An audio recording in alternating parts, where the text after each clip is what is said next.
Welcome to my YouTube channel geography to you. मैं हूं संदीप।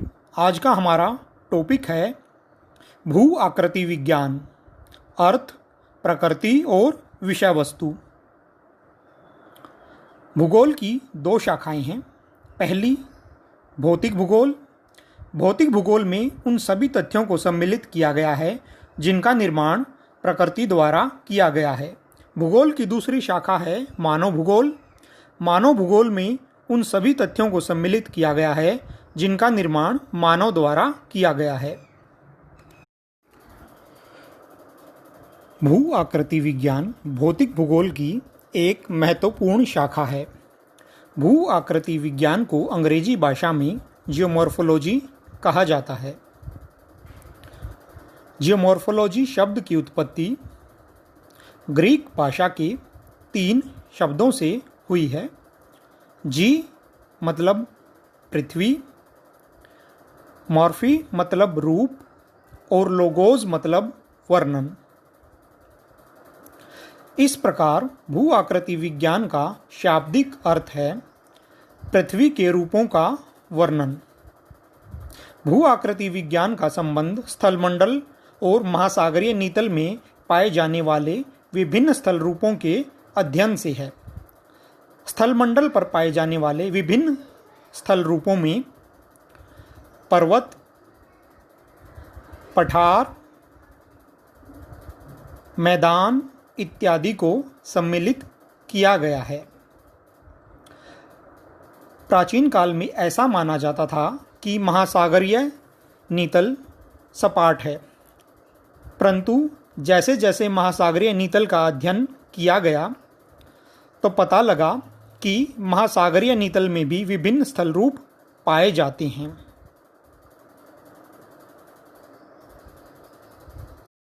पृथ्वी पर पाए जाने वाले विभिन्न स्थल रूपों का एक निश्चित क्रम है। स्थल रूपों के आकार और उनके बनने की अवधि के आधार पर स्थल रूपों के 3 प्रकार होते हैं। प्रथम क्रम के स्थल रूप या स्थलाकृतियाँ, द्वितीय क्रम के स्थल रूप या स्थलाकृतियाँ, तृतीय क्रम के स्थल रूप या स्थलाकृतियाँ। प्रथम क्रम के स्थल रूप या स्थलाकृतियाँ। इन स्थल रूपों में महाद्वीपों और महासागरों को सम्मिलित किया गया है। पृथ्वी पर इनका निर्माण सबसे पहले होने के कारण इन्हें प्रथम क्रम के स्थल रूप कहा जाता है।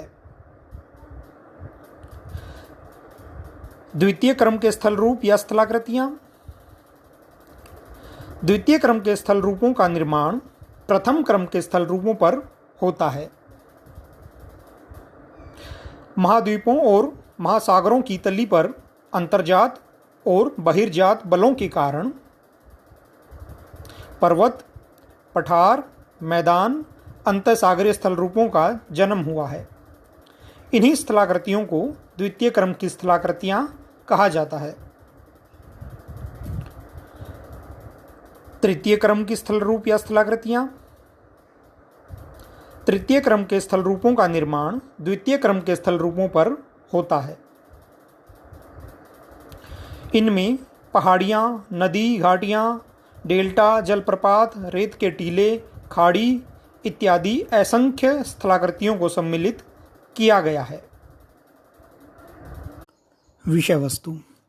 विषय वस्तु में हम यह देखते हैं कि इस विषय के अंदर हम किन किन तथ्यों का अध्ययन करेंगे। इस प्रकार हम यह कह सकते हैं कि विषय वस्तु हमारे अध्ययन के दायरे को निर्धारित करता है। भू आकृति विज्ञान की विषय वस्तु में स्थल रूपों की विशेषताएं, स्थल रूपों का उद्भव एवं विकास, स्थल रूपों का निर्माण करने वाले प्रक्रम, स्थल रूपों की संरचना सामग्री, स्थल रूपों के अध्ययन के उपागम को सम्मिलित किया गया है। स्थल रूपों की विशेषताएं। स्थल रूपों की विशेषताओं में सबसे पहले हम उनकी आकार मिति को देखेंगे। किसी स्थल रूप विशेष की आकृति ही उसे अन्य स्थल रूपों से अलग करती है। इसलिए स्थल रूपों के आकार का अध्ययन करना इसके अंतर्गत अति अनिवार्य हो जाता है। स्थल रूपों का प्रकार, जिस स्थल रूप का हम अध्ययन कर रहे हैं वो कैसे बना है या उसका प्रकार कौन सा है, इस चीज़ का अध्ययन भी सामान्य विशेषताओं के अंतर्गत किया जाता है। स्थल रूपों का उद्भव एवं विकास। स्थल रूपों की उत्पत्ति की प्रक्रिया, कैसे वो उत्पन्न हुए हैं। स्थल रूपों का विकास एवं विनाश, स्थल रूपों का विकास कैसे होता है और कैसे उनका फिर बाद में विनाश हो जाता है, कैसे वो नष्ट हो जाते हैं। स्थल रूपों का पुनर्जनन या पुनरुत्थान, कई बार जब कोई स्थल रूप समाप्त होने लगता है तो आंतरिक बल के कारण उसमें दोबारा पुनर्युवन या उसका पुनरुत्थान प्रारंभ हो जाता है।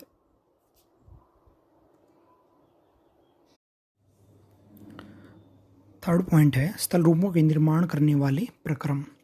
वो कौन कौन सी प्रोसेस हैं जिनकी वजह से अलग अलग स्थल रूपों का निर्माण होता है। इसका फर्स्ट पॉइंट है भू आकृतिक प्रक्रमों का स्वरूप। इसमें हम ये देखते हैं कि वो कौन कौन से प्रक्रम हैं जो स्थल रूपों के निर्माण करने में महत्वपूर्ण भूमिका निभाते हैं। इसमें अंतर्जात प्रक्रम और बहिर्जात प्रक्रम को सम्मिलित किया गया है। अंतर्जात परिक्रम को दो वर्गों में रखा गया है। फर्स्ट वन है डायस्ट्रोफिज्म। डायस्ट्रोफिज्म में उन घटनाओं को सम्मिलित किया गया है जो बिल्कुल धीरे धीरे घटित होती हैं। अपने जीवन काल में हम इन्हें पहचान नहीं पाते, इन्हें पूरा होने में हजारों वर्ष लग जाते हैं। इसे दो भागों में बांटा गया है। इपेरियोजेनिक को महाद्वीप निर्माणकारी बल के नाम से भी जाना जाता है। इसके अंदर भी दो फोर्सेस काम करती हैं, दो तरीके से ये काम करता है। अपवर्ड, जब कोई भूभाग ऊपर की तरफ उठ जाता है, और दूसरा है डाउनवर्ड, जब कोई भूभाग नीचे की तरफ धंस जाता है। डायस्ट्रोफिज्म का सेकंड पार्ट है ओरोजेनिक। ओरोजेनिक को पर्वत निर्माणकारी बल भी कहते हैं। इसके भी दो भाग हैं, टेंशन, तनाव के कारण चट्टानें टूट जाती हैं। चट्टानें टूटने से कोई भूभाग ऊपर की तरफ निकल आता है तो कोई नीचे की तरफ धंस जाता है। इसका सेकंड पार्ट है कंप्रेशन, संपीड़न। जब दोनों तरफ से फोर्सेस काम करती हैं तो संपीड़न के कारण कोई भूभाग ऊपर की तरफ उभर के आ जाता है, जिससे पर्वतों का जन्म होता है। अंतर्जात प्रक्रम में दूसरा बल आकस्मिक रूप से काम करता है। ये एकदम से घटित होते हैं, जैसे अर्थक्वेक हो गया या वोल्केनो हो गया। भू आकृतिक प्रक्रम का दूसरा भाग है बहिर्जात प्रक्रम। बहिर्जात प्रक्रम का काम होता है स्थल रूप को समतल बनाना, जबकि अंतर्जात का काम होता है स्थल रूपों को जन्म देना। बहिर्जात के अंदर दो चीज़ें काम करती हैं, वेदरिंग, अपक्षय। अपक्षय में चट्टानें अपने स्थानों पर टूटती हैं। यह प्रोसेस भी तीन रूपों में घटित होती है। फिजिकल रूप से हो सकती है, केमिकल से और बायोलॉजिकल से। सेकंड पार्ट है इरोजन, अपर्दन। अब अपर्दन होगा कैसे? हिमानी द्वारा हो सकता है, नदियों द्वारा हो सकता है, समुद्र द्वारा हो सकता है, हवा द्वारा हो सकता है और भूमिगत जल के द्वारा भी यह हो सकता है। सेकंड पॉइंट है भू आकृति प्रक्रमों की क्रियाविधि। इसमें अपक्षय, अपर्दन, अवसाद परिवहन और अवसाद निक्षेपण को सम्मिलित किया गया है। अपक्षय और अपर्दन के बारे में हमने अभी डिस्कस किया था।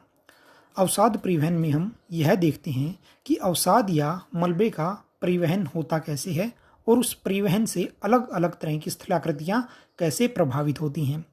अवसाद निक्षेपण में हम यह देखते हैं कि मलबे के निक्षेपण से किस किस तरह से और किस किस प्रकार की स्थलाकृतियों का निर्माण होता है।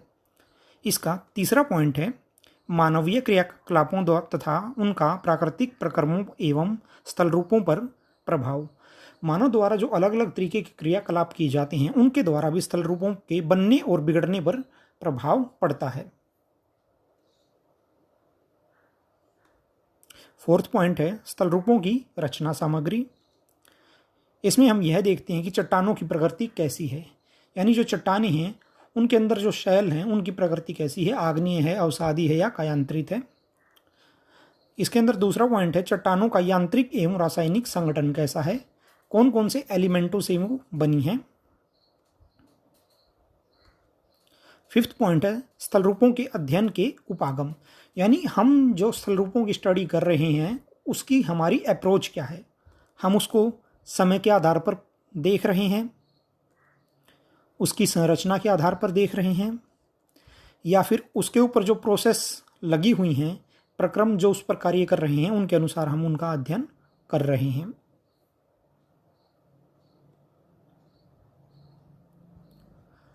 Thanks for watching this video.